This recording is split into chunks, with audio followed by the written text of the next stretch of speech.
Tactic cards have been announced as the newest feature for the March end of month update. So here's what you need to know on everything about this brand new feature. Tactic cards are items that can boost up your BP as well as provide additional bonus stats that can help you out in battle. In order to acquire tactic cards, one way of getting them is from the tactic supply, where you can draw one free voucher every day or buy them for 150 gems each. These summons will grant you tactic coins, which can be exchanged in the exchange store to get even more tactic cards. There will be tactic rate up events in the future, so I would recommend saving these vouchers for when specific tactic cards of your choosing will have their rate ups. Do note that these future rate up banners do not increase the rates of the higher quality cards. They will only restrict the type of tactic cards that you can pull for, which is still worth saving for. So I would save all your tickets until a tactic card of your choosing does come out as a rate up in future. The other way you can gather tactic cards is through the exchange store in Honor Battle or through the brand new PvE game mode called Crescent Tower. This game mode is a feature that resets every month that is divided into two towers, being the upper crescent and the lower crescent, which consist of 60 floors each. Each floor will require one key, which you can gain 6 keys for free per day. These keys will also not disappear if you were defeated during battle, so you are able to adjust your lineups and try again for however many times you need. A total of 120 keys can be gathered per month, so you will have to use all of them in order to max out both towers if you are able to do so. Each floor in the Crescent Towers have 2 battles, which only heroes and martial artists can be used in the first battle,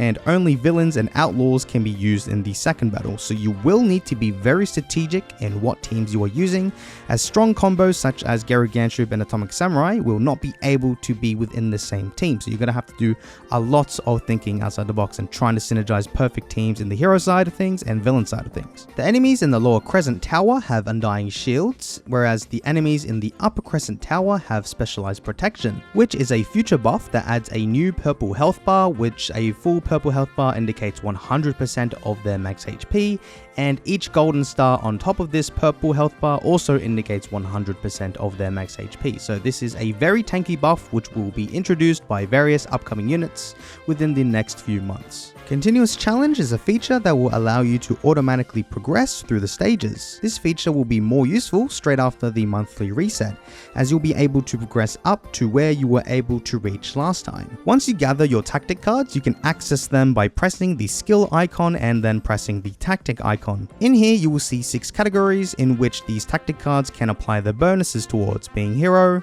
monster, duelist, grappler, high tech, and Esper. Each page contains 8 tactic card slots, which are split into 2 rows.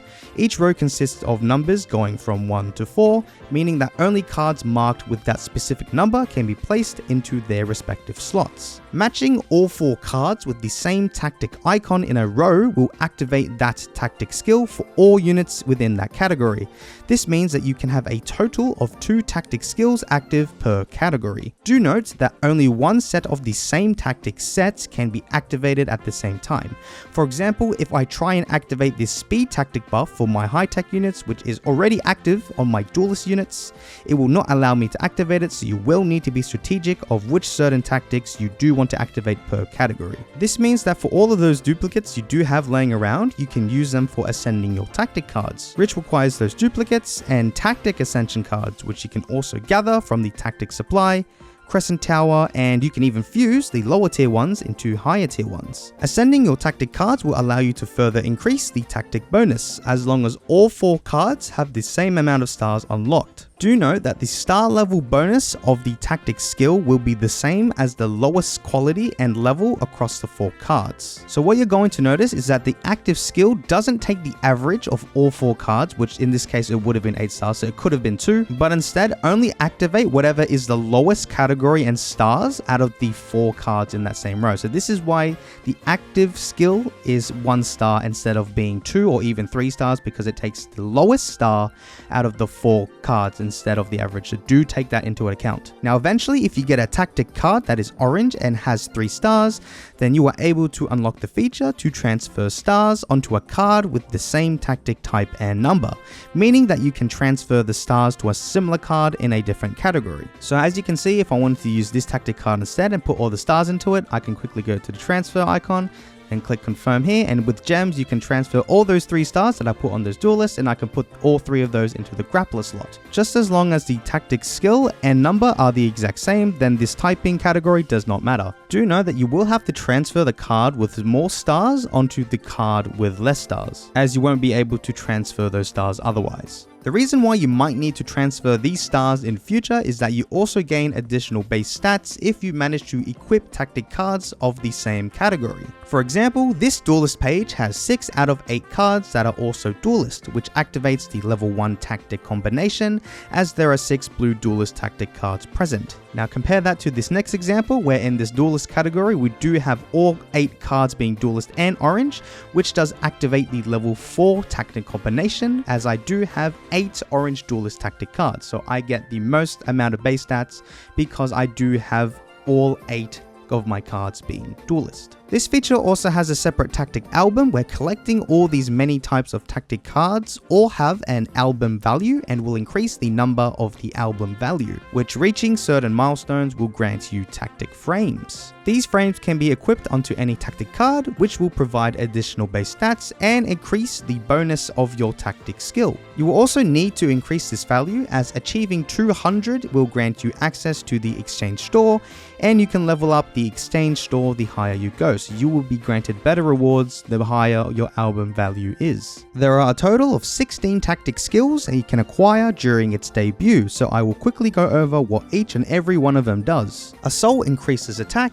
Still increases HP, Defense increases defense, Rapid increases speed, Assist increases the buff for your minions, Combat increases damage rate, Allhurt increases damage reflect, Heal increases heal rate, Tenacity increases shield rate, Damaged increases berserk, Chance grants energy points for your energy gauge, Passion grants energy points for your energy gauge after your character's action, Cruel activates follow-up after your character's action while removing energy points from your energy gauge, Flow recovers HP after your character's action, Burst activates follow-up after Distorted Field is activated while removing energy points from your energy gauge, and Revive recovers HP after Distorted Field is activated. Okay, so some takeaways in regards to this new game feature. Firstly, prioritize activating tactic skills first, rather than focusing on trying to match, for example, all 8 duelist cards in that duelist category, as having the tactic bonus is way more powerful than activating those tactic combination stats that only grant you base HP and defense. So it's not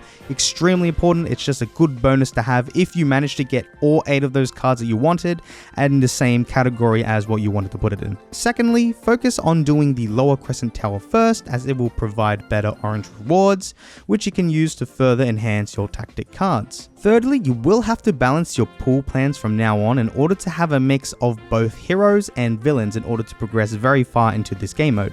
So you may have to skip some units in order to gather units from the faction you have the least amount of units. And finally, the big tactic card priorities I would achieve at the moment as of the time of this recording is Cruel and Burst for your most powerful faction category. For example, when Atomic Samurai comes out, put both of those tactics into heroes, as Atomic will be able to deal even more constant follow-ups, as well as having every other hero in your team to deal their own follow-ups. For free-to-play, put those tactics instead into your villain category, as Geru Ganship's core currently does require 2 grapplers and espers, which 2 of them by default should be both Geru Ganship and Carnage Kobuto. So you will definitely want as many SSR plus characters as possible to deal follow-up damage. I would also place the Rapid tactic into your Esper slot if you do use SSR plus King, or the Duelist slot if you use Sonic V2 in order to increase the speed of your speedsters. In future though, definitely put your Rapid tactics into Duelists, as the next 3 speedsters are all Duelists, which will last for another year and a bit. And I would put the Allhurt tactic into the Grappler category, as most damage reflect units, including Carnage at the moment, are all grapplers. The rest of those tactic cards, you can decide to put them wherever you want to, or if you do want some guidance, then you can ask for help in the comments down below, or over on my Discord server, which is available in a link in the description down below. Anyways, that wraps up the end of the video. I'd love to give shoutouts to all of my amazing YouTube members, so special thanks to my X-tier members being Gamma, Blackshot, Shinobi PK, Skies, Marcus, Lou, Zell, Peppermang, Inu, Truth Seekers, Henza, and Citrus Pack. My Y tier members being Dragon, EQ, and Jared, and my Z tier members being Zelion, Dove, Freddy, God K, Aesop, Ultra, YTP, and Low Hanging Fruit. Thank you all very much for your increasing amount of support, as you guys are massive contributors in making this type of content possible. So anyways, that's all for today, and I will catch you all next time.